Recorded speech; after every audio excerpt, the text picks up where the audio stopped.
Dad brought us up as sort of good atheists, though it wasn't really touched on terribly. It just was, well, whatever you like, but I can't believe in it. I'm sorry. He was interested in doing SOE. This sort of idea of danger was always not dodgy, but he'd put himself in a dangerous situation.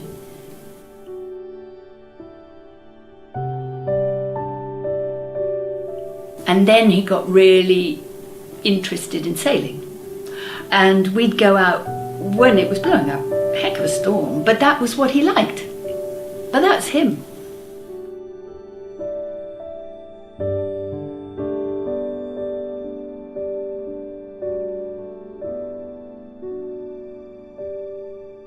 I remember, and I must have been 2, going to see him play Falstaff. And I had a wonderful godmother who meant the world to me, who was an actress. And she took me. And most children don't want to sit through a lot of, certainly Shakespeare. But I wouldn't budge once I was there. And I remember sitting on the step at Stratford. And the step had a painted, it was, you know, the textural thing was, it was carpet and then paint on the top, which is not normal. And I remember sitting on there, and I wouldn't budge because I thought I was going to be taken away. And it was the best kind of moving game I'd ever seen, and the colours, and I remember him being hit. He was there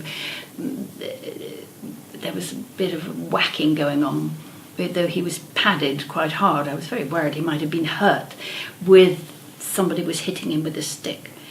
But the care of that he had always about language and ideas, as always as actors, you are usually they're good parents, but strangely not there, because in the evening they've got to go and do something.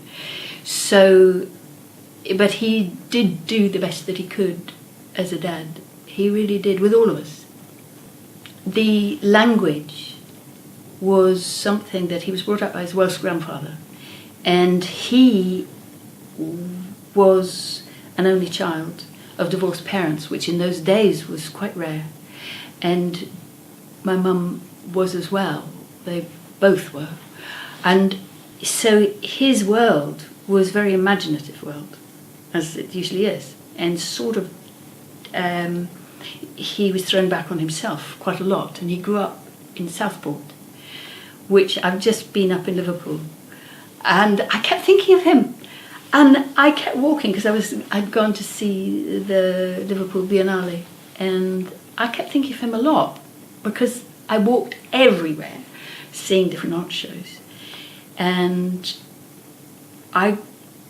it was very funny because I felt very close. I hadn't been thinking about him really. I'd want to see the art shows, but I see that when he was growing up, it was still a huge, huge, thriving port. Well, it was on his legs, really, underneath. His childhood in Southport, he used to go to the end of the pier in Southport and see this guy who had one leg from the First, or maybe even before the First World War, who used to ride a bicycle off the end of the pier.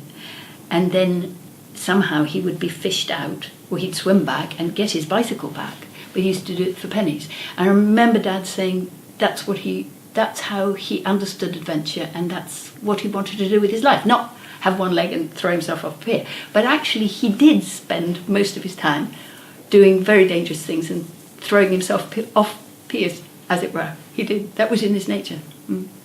His grandpa had tried to give him the best education he could, so he actually had a private education, and he went to rugby, though he didn't stay very terribly long. It's typical of Dad that it was half establishment, but then he'd go ugh, and then he'd go, oh no, I can't bear it. And so, but his grammar and his rhetoric was based on classical rhetoric, so it would be Greek and Latin, which gave him a completely different kind of education to the ones that kids have now.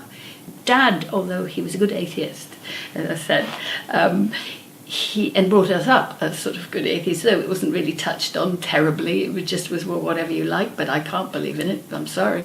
the language of the Old Testament was something as well. He knew chunks off by heart. He knew reams of it. And the same thing about the myths, Greek stuff. His language skills were pretty good. So this is me going a rather long way around saying that actually his language skills were good. His French was good. His German was good. His Italian was good. And once the basic Latin root is there, you can do anything with it. And so those language skills were very helpful for him. When he joined up, first he joined up as an ordinary private, and then he was interested in doing SOE, and it was the first time that it was a character-based job or part of the army.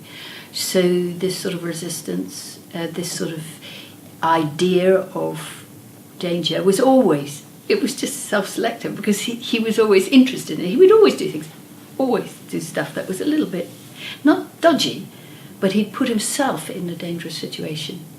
One of the things he loved to do when we were little, he had a canoe, and it was a canoe that was canvas, and it had struts. It had ribs, and you could put it in a bag. So he used to, first of all, he was canoeing and was thinking about things. So he would take my mum and they'd go off to Lake Windermere. And then he got a little sail that you could put a little sail up on the canoe. And then he'd be chasing around on this little, we now call it a kayak actually. And then he got really interested in sailing.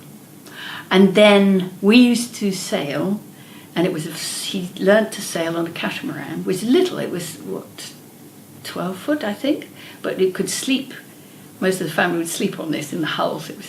Anyway, and he would go out, and we had a little outboard motor, but it was mainly, it was sail, and we would go out when the harbour master was coming back in, and all the fishermen were coming back in, and we'd go out. And I remember being 7, standing on an orange box so that I could get to the tiller and everything like this and see over the top of it had a little coach house, and we'd go out when it was blowing up a heck of a storm, but that was what he liked, and this harbour master would be waving at him saying, "I got my eye on you, Tony," and it would be like, okay, we're watching when you come back in.